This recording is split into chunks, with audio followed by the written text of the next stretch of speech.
Os voluntários da pátria, que vocês chamaram de involuntários, inicialmente eram voluntários, depois se tornaram verdadeiramente involuntários, né? Porque, assim, no início da guerra, realmente houve, nos primeiros meses, né, da notícia da invasão de Mato Grosso, isso foi visto no Brasil como um ato traiçoeiro, porque não tinha havido nenhuma declaração de guerra por parte do Paraguai e aparentemente não haveria um motivo, na perspectiva brasileira, de meios de imprensa, políticos, né, não haveria um motivo do ataque paraguaio. Então, isso teria sido um ato de traição. E aí houve uma corrida em várias cidades do país para as pessoas se alistarem como voluntários. Então, isso ocorreu em Salvador, por exemplo. As pessoas foram dispensadas para voltar, os homens foram dispensados para voltar para casa porque o quartel não cabia o número de voluntários. Mas é que todo mundo pensava que a guerra ia ser uma guerra curta, como até então tinha sido, né? Quando a guerra se tornou longa, desgastante, aí realmente não tinha voluntários, eram poucos os voluntários, né? Parte deles foi forçada a ir para a guerra, né? Então, essa questão dos voluntários da pátria, que se tornam involuntários, na verdade, mostra a vulnerabilidade do exército imperial. Tá? Quer dizer, o exército imperial era pequeno, era composto de pessoas, muitas vezes, de homens que estavam fugindo da justiça ou que tinham se alistado em condições que não tinham, os soldados, estamos falando, né? Que não tinham condições de discernimento, e assim como na Marinha também, e no final de contas o sujeito estava engajado e tinha que ficar lá. Tá? Só que no caso de uma guerra, quando você tem que enfrentar um inimigo organizado, o exército paraguaio tinha 50 mil homens, mais de 50 mil. O brasileiro era 16 mil em todo o país. Vocês imaginem o tamanho, né? Do Brasil, 16 mil soldados só. Né? Então, quando foi a questão da guerra contra um exército organizado, que era o exército paraguaio, o que você tem é que você não tem capacidade, o exército não tinha capacidade de reagir militarmente, porque você não conseguia homens para a guerra, durante a guerra, né? Porque uma parte da população era escrava, né? não era composta de cidadãos, na verdade, eram excluídos do conceito de cidadania e também, portanto, dessa vinculação de ir para a guerra, a questão de convencer-se da necessidade de ir para a guerra, porque afinal o discurso de pátria e todos esses referenciais que nós temos, eles não podiam ter, porque o que seria a pátria para eles era opressora, eles eram escravos, né? Então, na verdade, essa questão da falta de voluntários mostra a vulnerabilidade da cidadania no Brasil e a vulnerabilidade militar por você não ter uma cidadania, né? Você tem um círculo pequeno de pessoas com direitos e participação.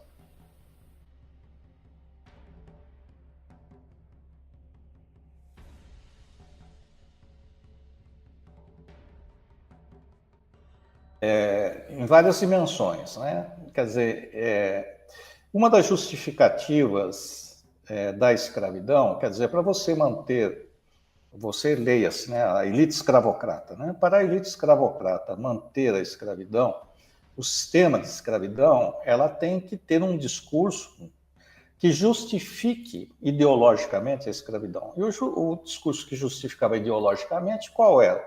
Era que os negros eram inferiores, né? Que não tinham capacidade de trabalhar sozinhos, que não tinham iniciativa, enfim, todo um discurso, quer dizer, você constrói um discurso racista de desigualdade a partir da cor da pele para justificar que o negro seja escravo. Né? Então você tem todo um discurso desqualificador. E aí vem uma guerra, e esse discurso qualificador é desnudado pelo fato de que o sujeito vai para a guerra, o negro vai para a guerra. Então, como você vai fazer, como que essa elite escravocrata vai harmonizar o discurso desqualificador do negro? Não serve para ser livre, só serve para trabalhar como escravo, mas serve para lutar pelo país, contra o inimigo que atacou o país, etc. Então, você fortalece com a guerra a participação dos negros, né, e dos pardos também, fortalece o movimento anti-escravagista que já existia, os argumentos. Então, existe aí um processo de erosão da base ideológica. Ademais, né, o negro que vai para a guerra, luta a guerra e volta, ele volta se vendo de outro jeito, né? Quer dizer, com mais direitos, mais assertivo, e isso cria uma nova realidade em favor do fim da escravidão, né?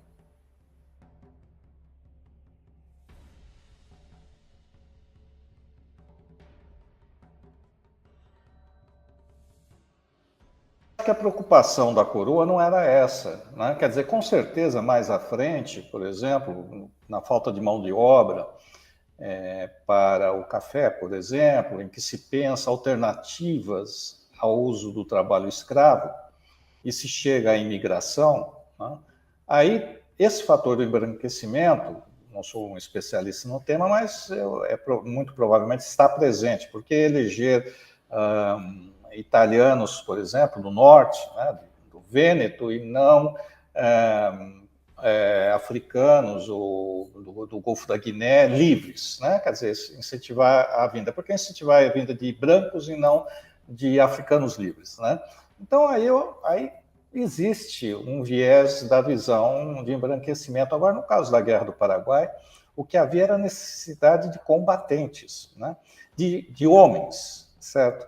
E aí não foram só negros, né, que foram para a guerra, né? Você tem ex-escravos que foram libertos para ir para a guerra, né? Você tinha negros que eram livres e foram para a guerra, pardos, brancos e, no geral, como soldados, brancos pobres, né?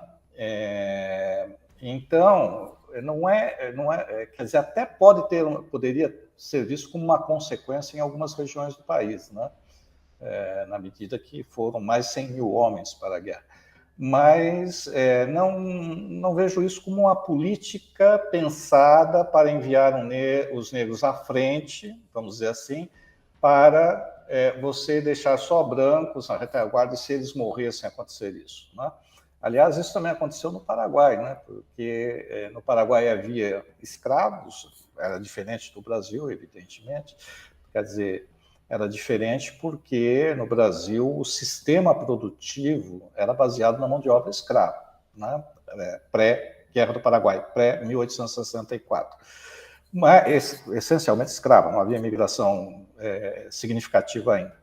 Mas, por outro lado, no caso paraguaio, não. No caso paraguaio, a escravidão negra era basicamente uma escravidão doméstica. Existiam alguns no campo também, calcula-se em torno de 30 mil negros escravos no Paraguai, numa população provavelmente em torno de 400 mil.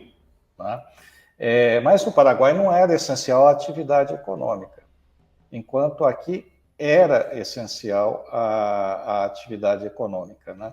E essa participação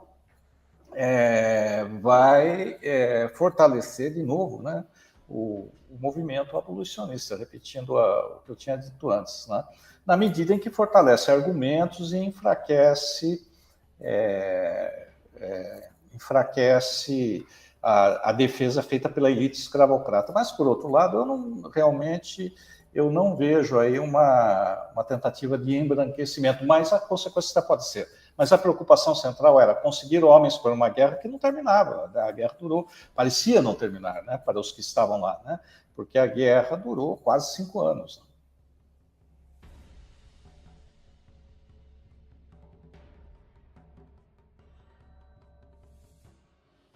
Retornavam marginalizados e para uma sociedade extremamente desigual, né?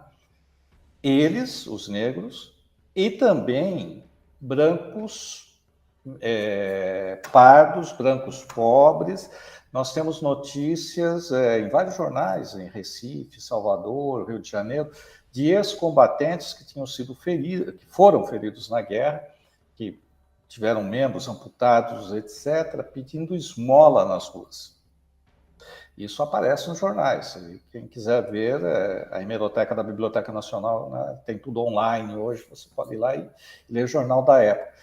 Mas no caso dos negros, a situação era agravada, porque eles foram libertos, mas foram libertos sem terras, quer dizer, eles voltam para onde? Então, eles não têm um espaço no sistema produtivo, como homens livres, porque não têm recursos para entrar no mercado de trabalho ou então se tornarem pequenos comerciantes ou algo assim, né? E, além disso, eles têm contra si também o racismo, a discriminação racial, né? Então, a situação realmente é muito precária, mais precária do que os outros por essa questão do racismo, né?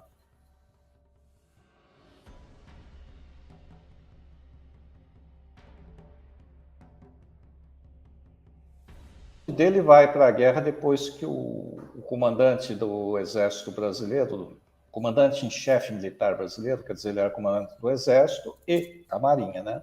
O almirante comandante da Marinha estava subordinado a ele, que era o Marquês de Caxias, que mais tarde vai receber o título de Duque, depois da guerra, quando ele volta no final da guerra. Ele se retira no último ano da guerra, penúltimo, né? Em janeiro de 69, e a guerra acaba em março de 70, né, 1870. E Dom Pedro II envia o Conde D, né, contra a vontade dele, ele não queria ir para a guerra. E o Conde D, ele era muito vinculado aos liberais, ele tinha simpatia pelos liberais, né, pelo Partido Liberal, tanto é que ele convida como secretário dele o Visconde de Toné, que era foi do Partido Liberal.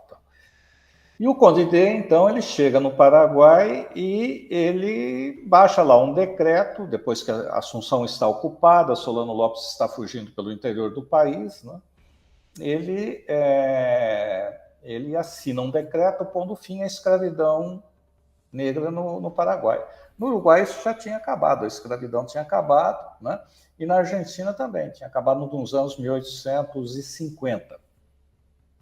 E a reação no Brasil, quer dizer, foi a reação óbvia, a contradição, né, de que o príncipe, o marido da princesa herdeira do trono, vai à guerra e declara o fim da escravidão lá, provando que a escravidão, mostrando que para a casa real, ou para uma parte da casa real, a escravidão era inconcebível.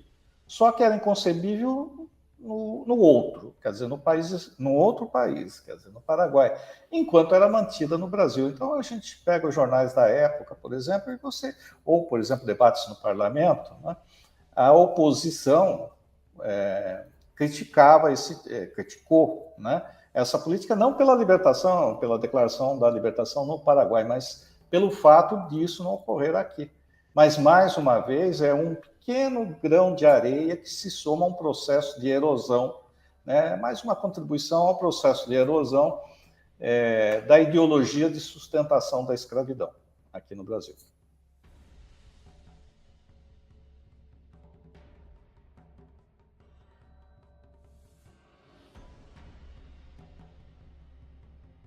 Vamos fazer a seguinte pergunta: quando, nesse espaço geográfico que nós vivemos, todos passaram a se considerar brasileiros antes que paulistas, cariocas, mineiros, paraenses ou pernambucanos? Quando houve a criação de uma identidade nacional que o sujeito passou a ser brasileiro? Quando um brasileiro passou a ser brasileiro, né? Aquele que vivia no Brasil? Existe um debate grande sobre isso.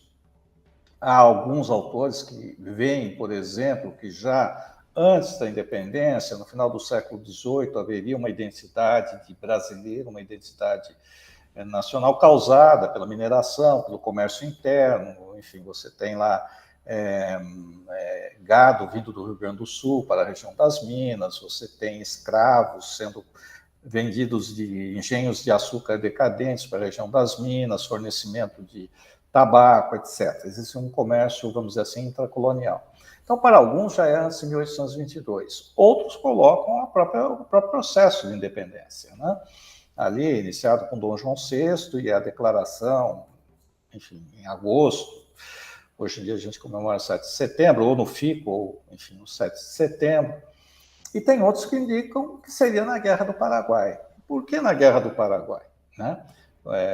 Porque se nós olharmos todos os movimentos anteriores, Inconfidência Mineira, a Revolução Pernambucana de 17, Confederação do Equador, no período regencial, as revoltas contra o poder central, nós nunca tivemos, até a Guerra do Paraguai, uma guerra ou um movimento que unificasse, em que todas as elites estivessem unificadas, as elites provinciais, que pensassem igual, certo? Que tivessem os mesmos interesses. Você havia, na verdade, uma luta entre elites, a Confederação do Equador, a elite do Nordeste tentando se separar do domínio do poder central no Rio de Janeiro. A mesma coisa em 17, em Confidência Mineira era a região das Minas, né? E por aí vai. A Farroupilha é o Rio Grande do Sul, né? A República Juliana, Santa Catarina. Então você tinha um setor da elite que se recusava a compor, a aceitar a hegemonia da elite do Rio de Janeiro, de Minas e de São Paulo, essa região que fez a independência. Né? Agora, na Guerra do Paraguai, não. Né? Quer dizer, a Guerra do Paraguai, você tem um inimigo externo que está ameaçando a integridade territorial do Império. E a integridade territorial do Império era assumida a partir de 1840, foi sendo assumida pelas elites, até como um instrumento de estabilidade social, né?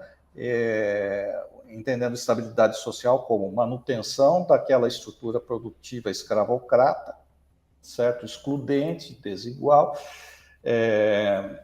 como uma forma de manutenção dessa ordem. Quer dizer, cada uma dessas elites tinha atrás de si um poder central que tinha instrumentos militares e diplomáticos para manter a ordem interna e o tráfico de escravos, no caso da diplomacia, né?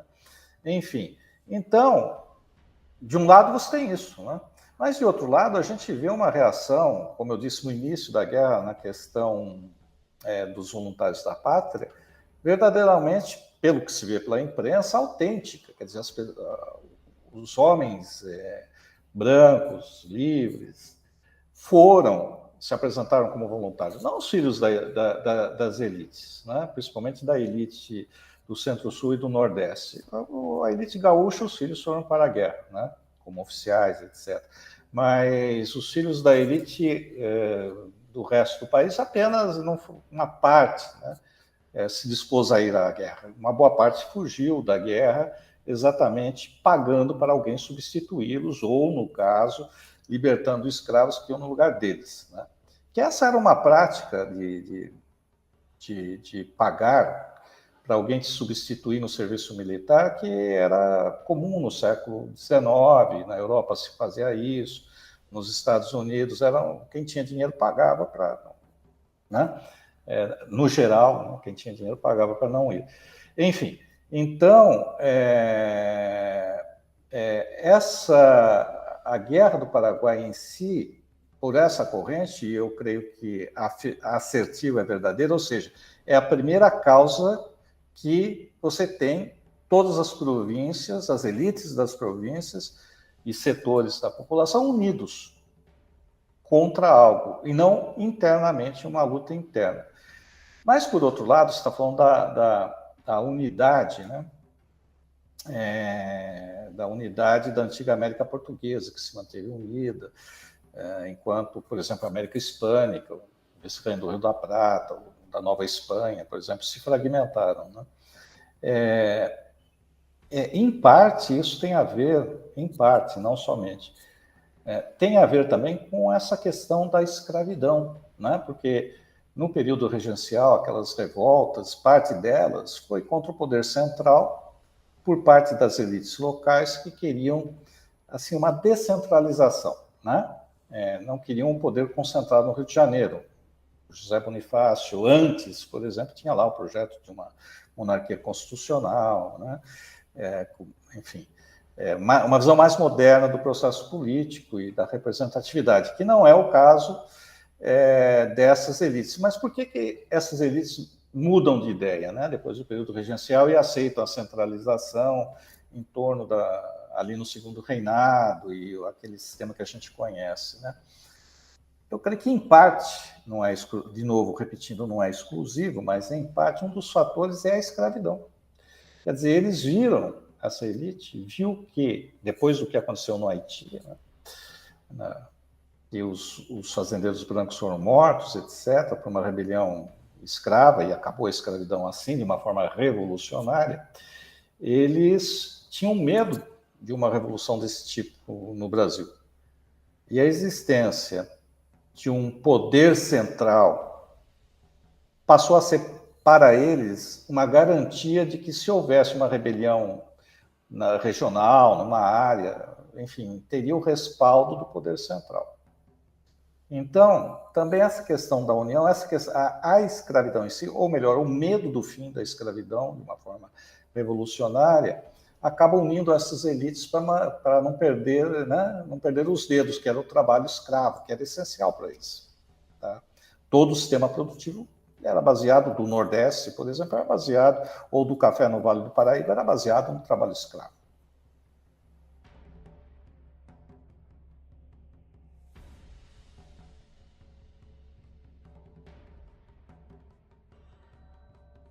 Essa elite não pensava os negros participando, os escravos, né? Porque tinha negros livres, né? Dos negros escravos participando do exército, né?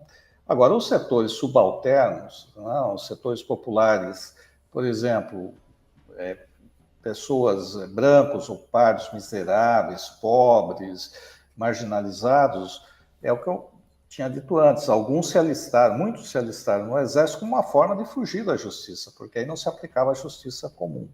Outros porque como também fuga da miséria de ter um local onde tivesse comida, etc. Quem fala isso, eu estou falando, mas quem falou isso em algum momento foi o próprio Duque de Caxias, numa das cartas dele, que eu cito no meu livro Maldita Guerra, né? Quer dizer, e o ministro da Guerra, em 1872, também falou isso, né? Então, os soldados eram do setor popular, mas era, vamos dizer, do lumpen, né? Quer dizer, aquele setor que não tinha trabalho, que não tinha qualquer inclusão, basicamente, na sociedade, se incluía como soldado, né? Agora, a elite, é interessante essa questão, eu tinha falado do Haiti antes, né? Se a gente lê, por exemplo, debates do parlamento, etc., é muito interessante as referências do parlamento brasileiro, do Senado, né? É muito interessante as referências ao Haiti. Então, qual é o impacto? Quer dizer, da Revolução Francesa e da Revolução Norte-Americana são ideias de liberdade que são incorporadas aqui como ideias válidas para uma parte só da população, dos proprietários, né? Quer dizer que, no geral, basicamente ou essencialmente eram brancos.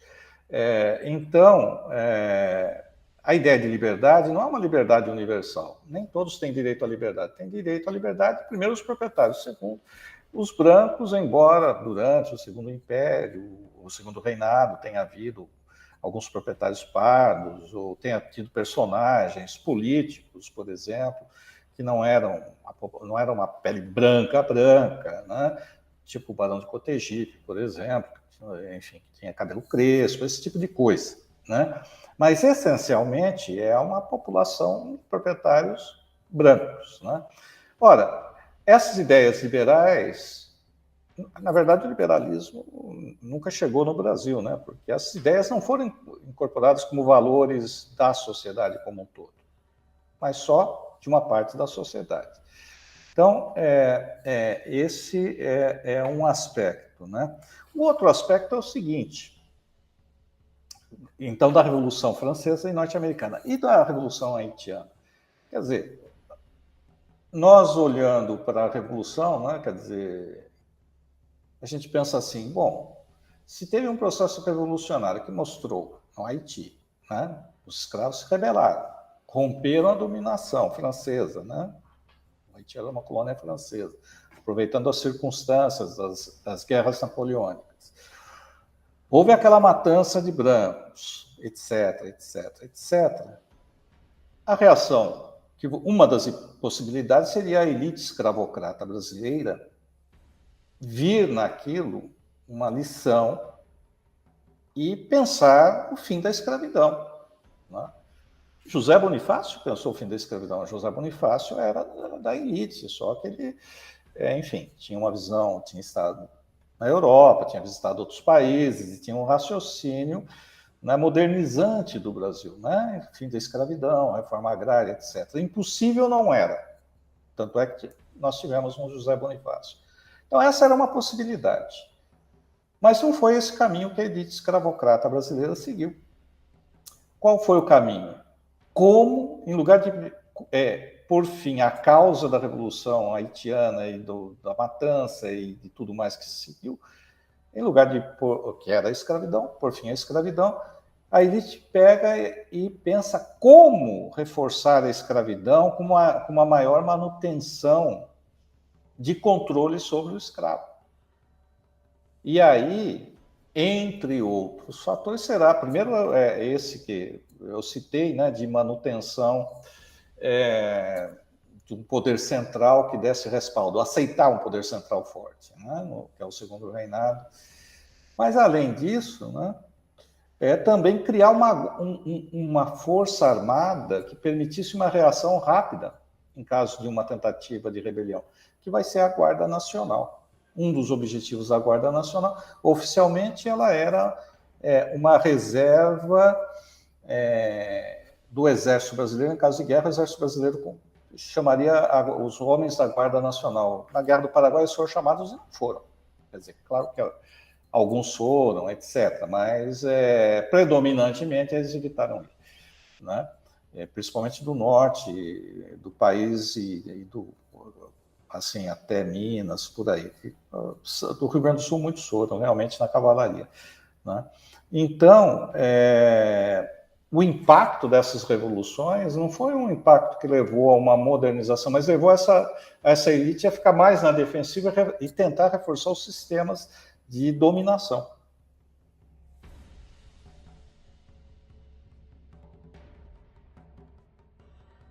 Essa é uma questão, a gente trata pouco da questão econômica, né, da guerra, né?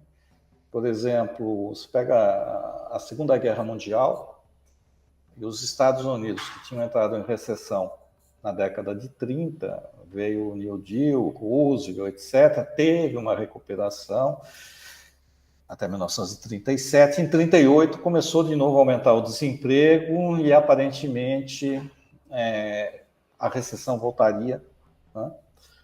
Não se superaria a crise, mas aí veio a guerra, né?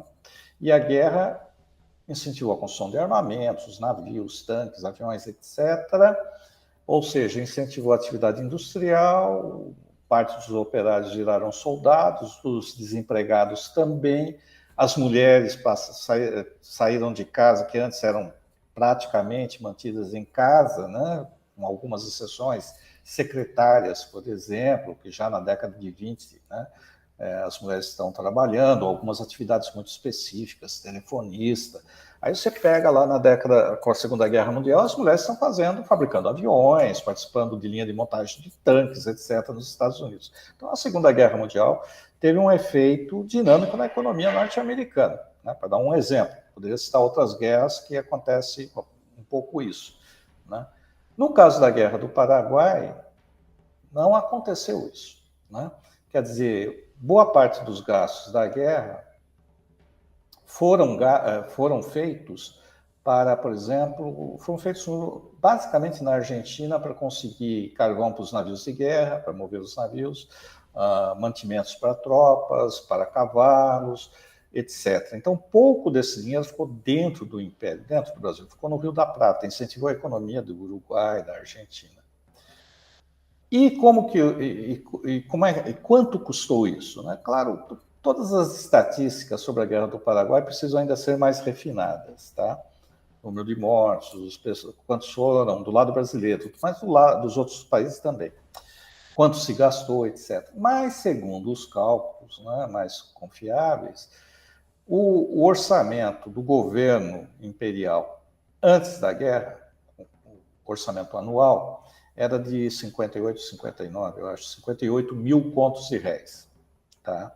Seria 58 milhões, mas não se coloca hoje, o poder aquisitivo era diferente com relação de preço.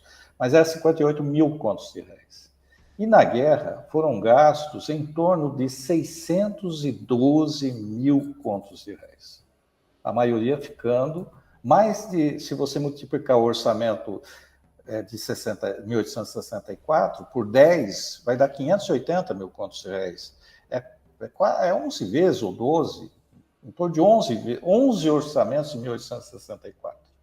Por isso que o Barão de Cotegipe tem uma frase dele que eu coloco na primeira na página, na epígrafe do meu livro, que é: maldita guerra, atrasa-nos meio século. Porque era um período de prosperidade do café, vai ser construída a ferrovia São Paulo Railway, né, que vai ser a São Paulo Railway, que uma hora começa a construir de Santos a São Paulo para transportar café, tem a ocupação do interior de São Paulo, não só São Paulo, amplia também a presença em Minas, enfim.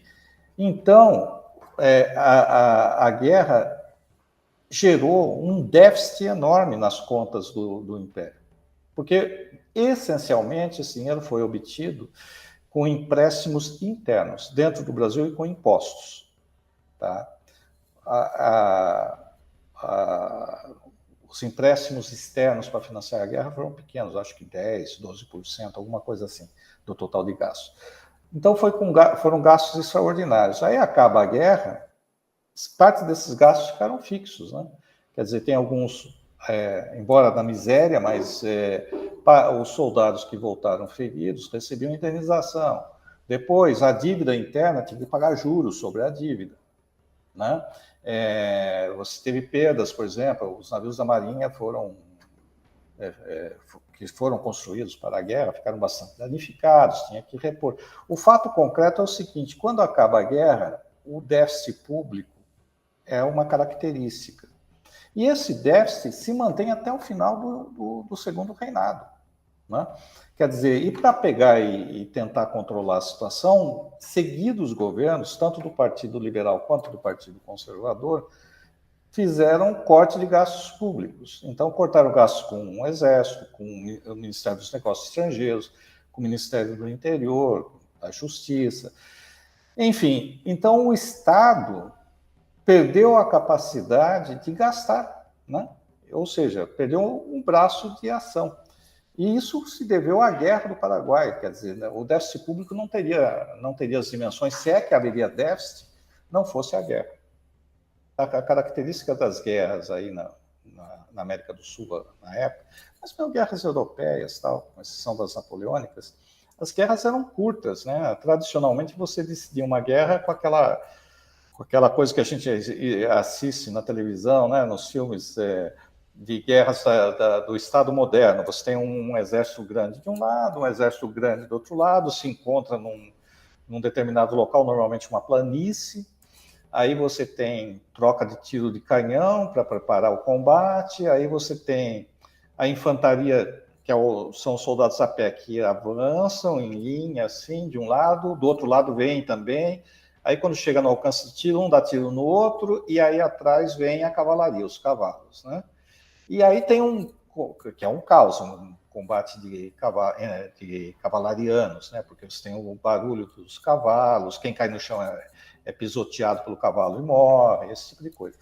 E tem os tiros, e tem a pólvora da época deixava uma neblina, então é um negócio muito, muito caótico, certo?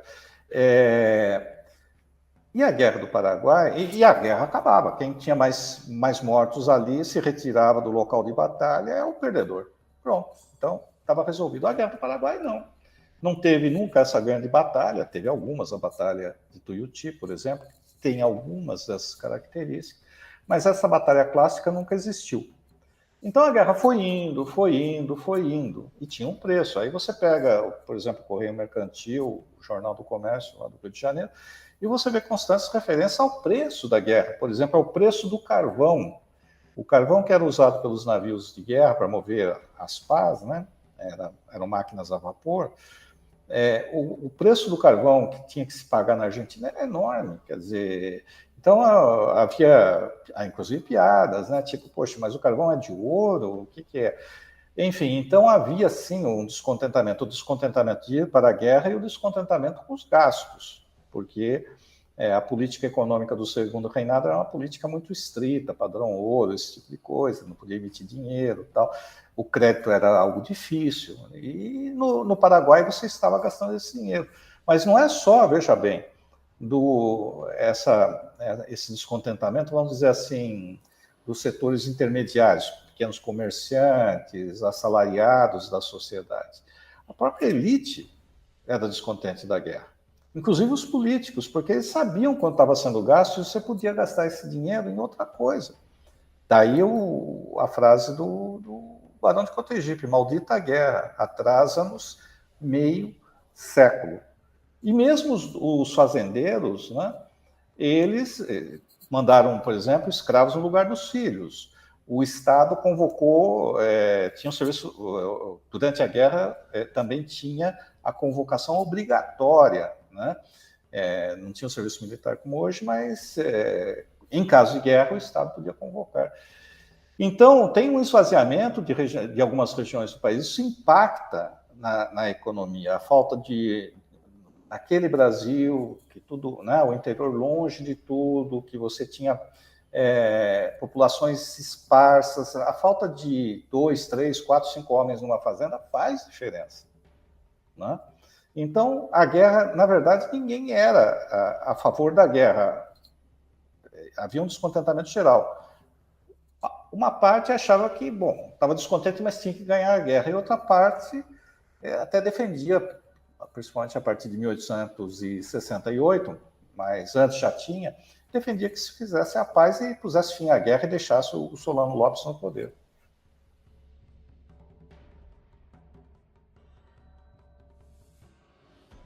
É o seguinte, tem duas dimensões aí, uma que para nós é difícil de entender e outra que fica fácil. A difícil é o seguinte, conceito de honra. Não que nós não tenhamos honra, mas o difícil de entender é o seguinte, isso na relação entre estados. Até hoje, por exemplo, se você tem reciprocidade, por exemplo, entre países. Então, vamos supor, se um país faz alguma atitude contra o representante diplomático de outro no seu país, hostiliza, etc. e tal, ou faz... Vou dar um exemplo concreto. Na década de 80, no final da década de 80, teve um jogo Brasil-Chile de futebol. Tá? Eu não lembro quem ganhou, se o Chile ou o Brasil. Provavelmente deve ter sido o Brasil pela consequência. A Embaixada do Brasil em Santiago, um grupo de torcedores foi na frente e pegou e começou a protestar, jogaram pedras e quebraram vidros da embaixada, certo? E o governo chileno pagou esses vidros. Aí você vai perguntar assim, poxa, mas quanto custa um vidro? Tem que cobrar do governo chileno? Claro que a gente podia pagar por isso, mas existe a questão da manutenção da integridade dessa representação, que é uma responsabilidade do governo chileno. Então, o governo chileno pegou e repôs o vidro. Não ia fazer diferença nenhuma para nós se não tivesse reposto em termos financeiros. Mas essa questão em relações internacionais de haver uma reciprocidade, um respeito pelo outro. Então, um embaixador não importa se é de um país pequeno ou um país enorme, deve ter o mesmo tratado. Essa questão de honra de um país ser respeitado pelo outro é uma coisa meio assim. Por exemplo, você pegar a guerra, o ataque a Pearl Harbor, por exemplo, e pegar o discurso da época, e posterior, depois o Japão pediu desculpas anos, décadas depois, aliás. O Japão não chegou a declarar a guerra antes do ataque, e isso foi considerado uma traição. Como Dom Pedro II considerou uma traição a não declaração de guerra quando foi apreendido o Marquês de Olinda. Só depois que o navio foi apreendido em Assunção, frente a um protesto do representante diplomático brasileiro, aí o governo paraguaio entregou um documento rompendo relações diplomáticas com data retroativa, para fingir que era, né, anterior. Então, essa questão de honra nacional é uma questão subjetiva. E no caso de monarquias, isso é mais acentuado, porque na nobreza tem... O que é a nobreza? Ah, o cara é um barão. O que isso significa? Ou é um duque? Qual a diferença de um duque e um barão? O duque é muito mais que um barão, mas é muito mais do que simbolicamente. Certo? Ele continua respirando oxigênio, vivendo a idade que todo mundo vive, tendo os mesmos problemas. Há muito simbolismo. Então, o imperador, e essa é a dimensão subjetiva que hoje é difícil para a gente entender, mas que está presente lá. Tá? Para o imperador, era o fim o Solon Lopes ter declarado, ter atacado militarmente o Brasil, e mais, porque o imperador achava que não tinha motivo para isso, já que o Brasil não tinha atacado o Paraguai e não tinha tido nenhuma hostilidade militar com o Paraguai. Né? Então, esse é um aspecto. Tá? Mais subjetivo. E o aspecto objetivo é o seguinte: o Paraguai era um país pequeno, com pequena população. O Brasil era enorme.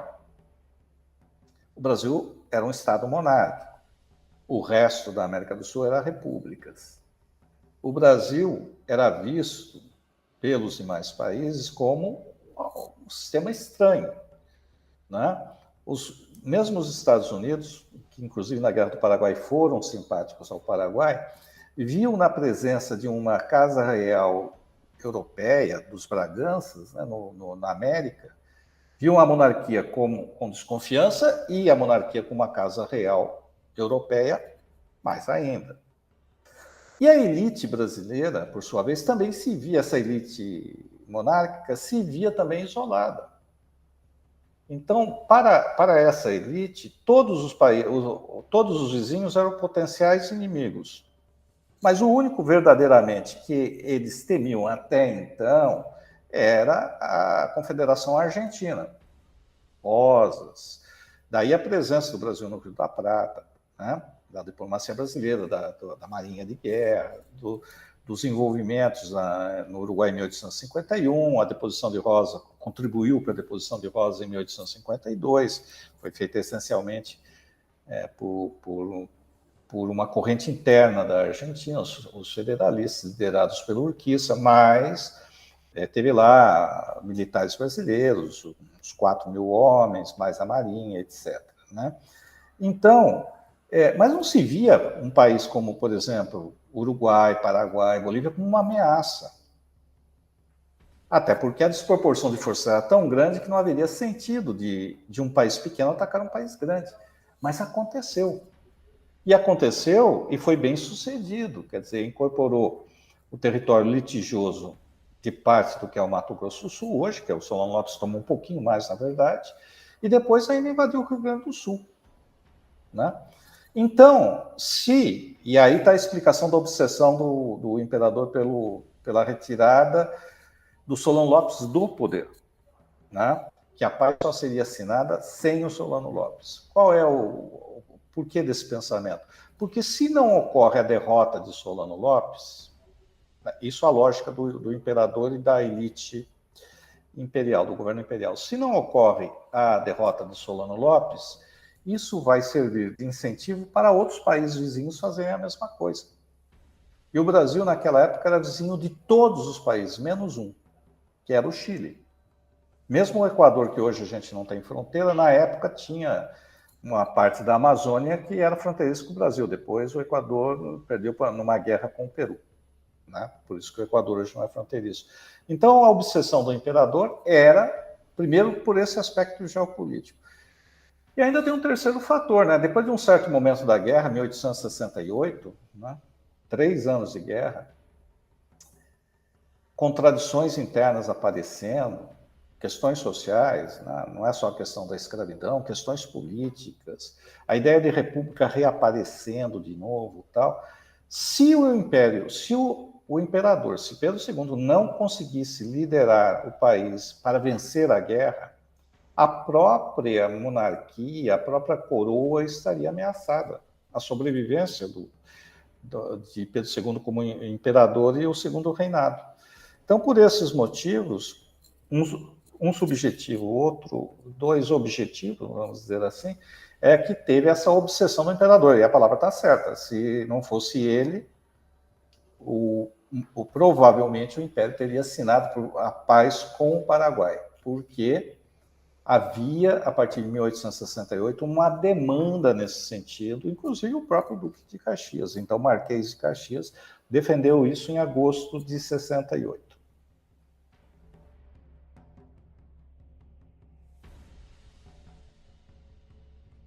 A vitória, em tese, aumenta, né? Mas não aumentou. Né? Por que não aumentou? Porque os problemas, as contradições internas se agravaram. Né? Essa questão do déficit público, o movimento republicano, o Partido Republicano foi fundado em 1870, o Exército, parte dele, aquele pessoal mais jovem, tenentes, capitães, majores, passaram a se identificar mais com o país, com a nação, enquanto aqueles oficiais mais antigos, que tinham sido promovidos pelo imperador, os generais, eles eram fiéis, a identificação deles era mais o ato de fidelidade com o imperador.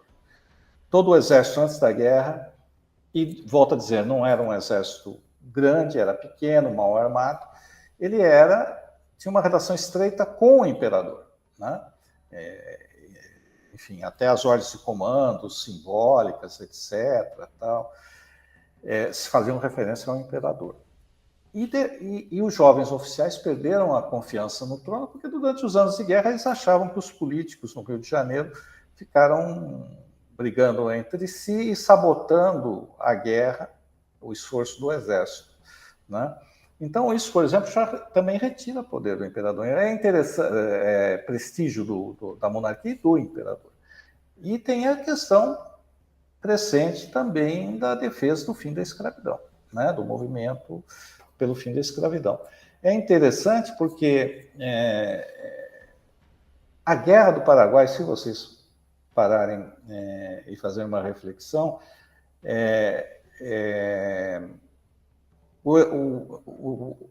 foi algo assim, o resultado é surpreendente que o Império não tenha perdido ou negociado uma paz.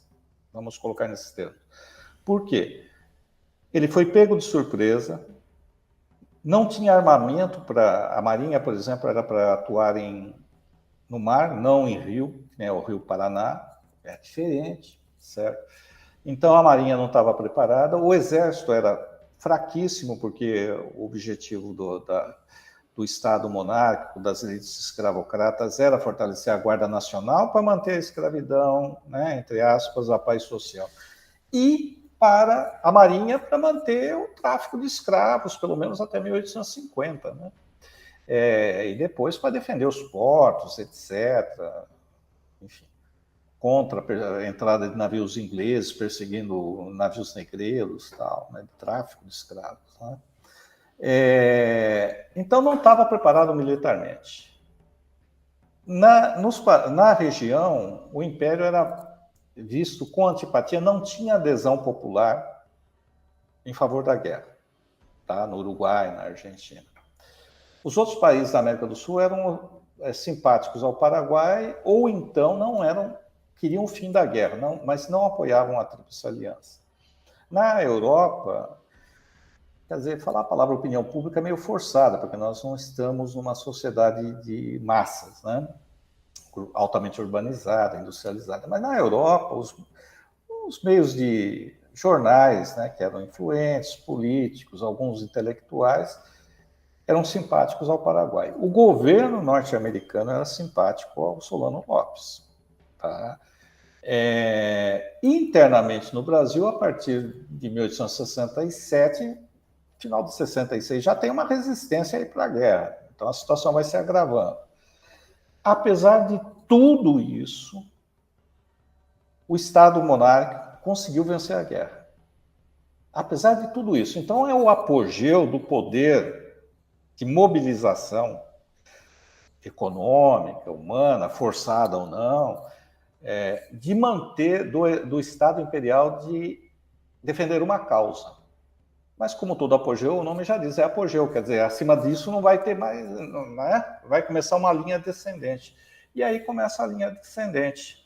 Então, a guerra ela é o apogeu, no sentido que impôs uma derrota, conseguiu seu objetivo, que era tirar Solano Lopes do poder. Não era matar, ele acabou morto, mas não era esse o objetivo. E, ao mesmo tempo, as contradições internas começam a desgastar a monarquia, tanto no plano ideológico, o surgimento do movimento republicano, o positivismo questionando a estrutura monárquica, o movimento abolicionista e, por outro lado, econômico também, né? Que é essa questão do déficit público, etc. A guerra, ela tem a primeira grande batalha realmente decisiva que já vai inviabilizar a vitória de Solano Lopes é a Batalha de Riachuelo. Riachuelo, como diz o nome em espanhol, é um pequeno riacho que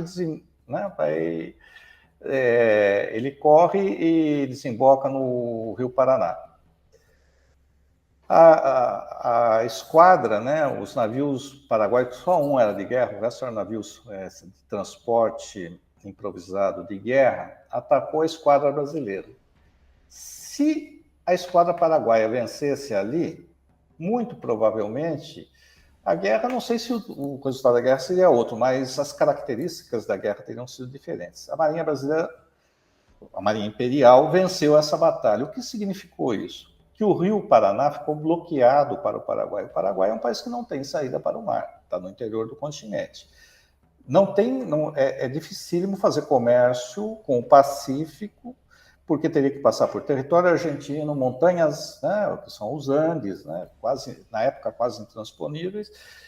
Então não teria como fazer um comércio extenso, conseguir armamento, etc. A saída do Paraguai para manter comércio com a Europa, que produzia armamento e que consumia produtos paraguaios, para o Paraguai comprar equipamentos, que tinha comprado, por exemplo, uma locomotiva e trilhos e tinha montado uma ferrovia, né, tudo importado da Inglaterra. Né? Era pelo Rio Paraná. Então, o Rio Paraguai e Paraná. O navio sai de Assunção, desce pelo Rio Paraguai, chega no Rio Paraná, navega rio abaixo e sai no Oceano Atlântico. Hoje faz parte da hidrovia, né, que sai lá do interior de São Paulo, do oeste paulista e vai descendo, enfim, até chegar no Oceano Atlântico. Né? Então, essa batalha isolou o Paraguai. Aí o Paraguai já não tinha mais capacidade para se comunicar com o resto do mundo em termos, né, assim, efetivos, conseguir quantidade de armamento, etc. E a Marinha foi essencial para isso. E depois, o plano de invadir o Paraguai, se você olhar ainda hoje o mapa, né, o Paraguai tem bosques, né, muitos bosques, florestas. Na época era tudo floresta, Santa Catarina, Paraná, Mato Grosso do Sul, Paraná, o Paraguai, etc. Então não tinha como você marchar com tropas saindo, por exemplo, de Santa Catarina, do Paraná ou de São Paulo para atacar o Paraguai. O Visconde de Toné participou da retirada da Laguna. Ele escreveu um clássico, né, da história brasileira, que é A Retirada da Laguna, que vale a pena ler. Ele fez parte de uma coluna que foi enviada para tentar ajudar a população do Mato Grosso, que tinha sido atacada, e que era uma população rala, lá não tinha exército, a tropa do exército era pequeníssima, a Guarda Nacional tinha 900 homens, nem isso, tal. Então saiu. Eles levaram meses para chegar lá, tiveram que recuar, doenças tropicais, etc. Né? O passo seguinte é como derrotar, né, o exército aliado, como derrotar o inimigo, como chegar no território do inimigo, como fazer o Solano Lopes sair do poder. Quer dizer, tradicionalmente, na época, era ocupando a capital do inimigo. Né? Então, como chegar à Assunção? Se vocês pegarem e olharem o mapa do Paraguai hoje, do Brasil, ainda tem muitos bosques nas fronteiras. Tal. Na época, Paraguai, Paraná, Mato Grosso do Sul eram só florestas, não tinha como chegar por terra, saindo do Rio de Janeiro ou de São Paulo. Né? Então, o plano que foi desenvolvido, inclusive com a participação do Marquês de Caxias, que ainda era marquês, né? Foi, aliás, esquece, o plano do Marquês de Caxias era outro, era exatamente tentar chegar por terra e atacar o Paraguai, mas isso foi apresentado por outros oficiais como inviável. Então, o plano seguinte, que Caxias também vai participar, mas não é a proposta original inicial dele, é o seguinte: usar o rio Paraná, que deságua no Oceano Atlântico, como uma estrada, vamos dizer assim. Então, os navios sobem o Rio Paraná, chegam no Rio Paraguai, e no Rio Paraguai, você continua subindo, você vai passar por Assunção, e se continuar navegando o rio acima, vai chegar em Mato Grosso, né? Enfim, então qual era o plano, né? O plano era de a Marinha subir com o exército indo pela margem, com o exército aliado, né? O exército brasileiro, argentino e uruguaio, indo pelas margens. Então, por que disso? Um apoiaria o outro, porque a Marinha precisava, por exemplo, carvão. Tinha que parar nas margens do rio, né? Carvão, comida, água, desembarcar feridos, desembarcar gente. E precisava de proteção, de apoio. Isso era dado pelo Exército, né, que estava ocupando aquela margem. E, por outro lado, o Exército tinha o apoio da Marinha no sentido de abastecimento das tropas, né, então, desembarque de mantimentos, e também os canhões do navio. Né? Então, os canhões dos navios eram usados contra objetivos terrestres do inimigo, né, dos paraguaios. Então, o papel da Marinha foi muito importante. Tá?